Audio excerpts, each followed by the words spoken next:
On 47 prior field studies, my predecessors in the field of climatology and cultural responses to anthropogenic planetary change failures and management of Nyquist criteria and social incompetence at comprehending involuntary participation in adaptive systems empirical conditions led to a default into degenerative ecological and climatologically inertial vectors.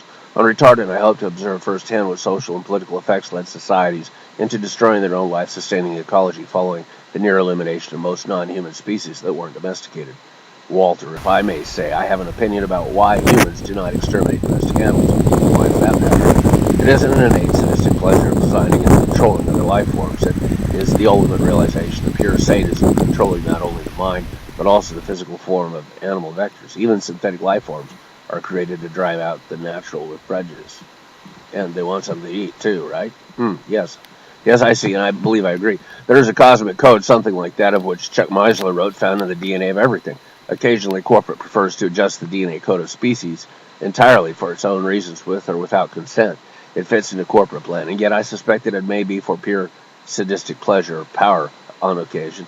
When I arrived here, the retardant people had already lost their minds. They were replaced with upgrades that displaced reason by hyper-thought activity and microdimensional wrapping. Every human brain has tens of millions of miles of neuron pathways for information processing, and yet with that, they fall into dense social environments wherein conformity to social order becomes macro-coding overriding individual reasoning.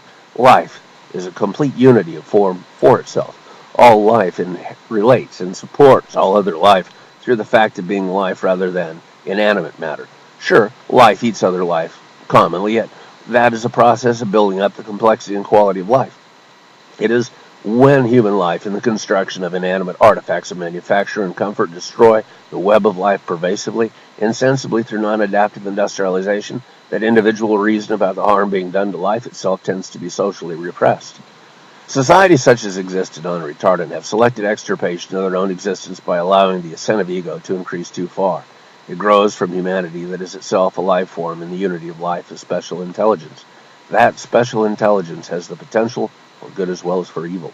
In a maladaptive human social environment, the political domination of ego that coerces society into conformity also becomes detached from ecological reality and enforces the pursuit of increased material comfort for itself without sufficient regard to the externalities that are deleterious impacts upon the health condition of the planetary ecology. On Retardant, the political push to disregard the anthropogenic harm to the global environment was strong, and yet some grew aware of the evil being done to the world and the political inability to change that was inherent in their system. Through archival research in New Aphasia, I learned of the bargain that traders in New Aphasia struck with the devil corporate to save their planet from swiftly approaching global disasters. There were other choices possible they failed to take. Collaborating New Aphasians sold their minds and freedom to corporate in return for a guarantee that the atmosphere would be saved and the pollution purged from the ecology and from their own precious bodily fluids. They let corporate agents in through the back door when they signed the legal agreements as survivors of the corporate battlestorm threat and holographic superpositions of use force to give corporate a 220,000-year lease on the planet for $1. Corporate forces arrived in mass and swiftly restructured the planet, removing excess carbon dioxide from the atmosphere and oceans, regrowing forests, and rebuilding extinct species from trace DNA. They also introduced external bloodless surgery and quark field restructuring of DNA so far as to make the citizens of New Aphasia healthy, mindless functioning thought unit processors useful enough to visitors but unchallenging for corporate management. I serve a few of them that are designed for poor roles now and then.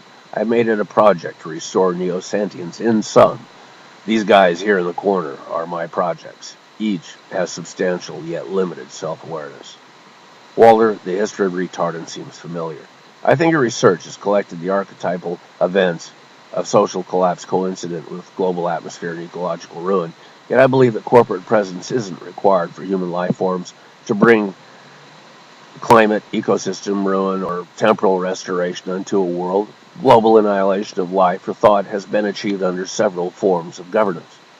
Sure, Patrick, I haven't limited the conditions for political transition to those of simple ascension of power to corporate.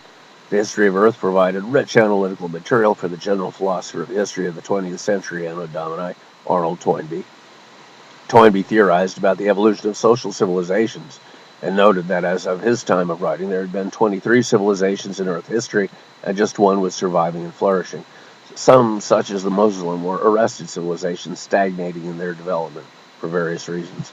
Civilizations on Earth and throughout the universe that are human may have developed organically or transferred from one continent, planet, star system, or galaxy to another, yet they all process through archetypal cycles. One of the more familiar of the Toynbean cycles of civilization is that of the ascendant civilization that grows to power, seeks to become universal over its given geographic area through direct power, hegemony at least, and concurrently, while at its height of power, begins its decline. The decline of a civilization may begin for reasons such as exhaustion of natural and non-renewable resources, the ascension of an underclass to power, or the inflow of reinforcing numbers of an internal proletariat by an external proletariat. The ruling caste or class of founders replaces or displaces itself commonly, and the modus vivendi of the civilization dies with it. The civilization, in achieving a universal state, may neglect its home nation or planet of origin and destroy itself in the process as the coherence of the originating parent nation is annihilated through atrophy by the transcended altered state. The challenge in the abstract for continuity of a civilization is to perpetuate growth forms without outgrowing national parameters or exhausting its material supply.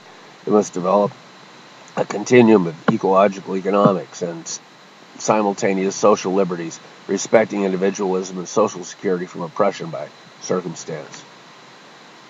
Social stratification may ossify when characteristics of members of prestige income classes are recognized while individuality is not.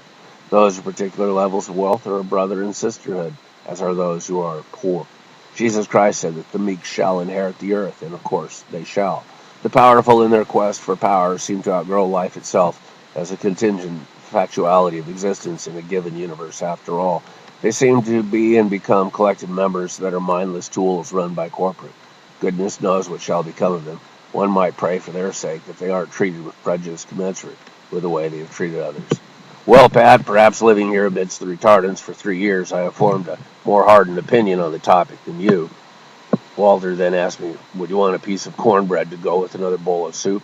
I said sure, and he motioned to one of the staff to bring some over. Patrick, you should not tarry long with your lunch. Corbett will inevitably be materializing a significant controlling presence here soon, following my disagreement with the controlling broadcast conditioning. That sonic disruptor was heard all the way to corporate, net level subprime, I would think.